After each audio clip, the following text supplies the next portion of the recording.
I've got Cubot J5 and let me show you how to activate power saving mode on the following device. So let's start with the quit method. Simply slide down the upper bar and locate battery saver icon. Here it is. Simply click on it and that's it. As you can see here, you've got the red battery icon. So from now on, power saving mode is active. If you would like to switch it off, just tap on the same switcher one more time. And as you can see, low power solution is switched off.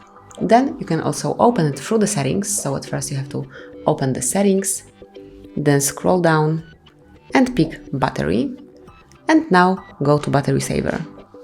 Here you can turn it on by tapping on turn on now, and obviously you can switch it off the same way, but you can also pick the automatic rule. So if you will activate turn on automatically, which I just tapped, you can specify at which level of the battery power saving mode should be automatically activated.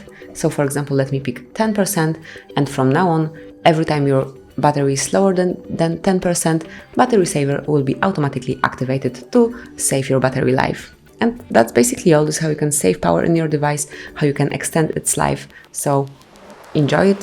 Thank you for watching. Please subscribe our channel and leave the thumbs up.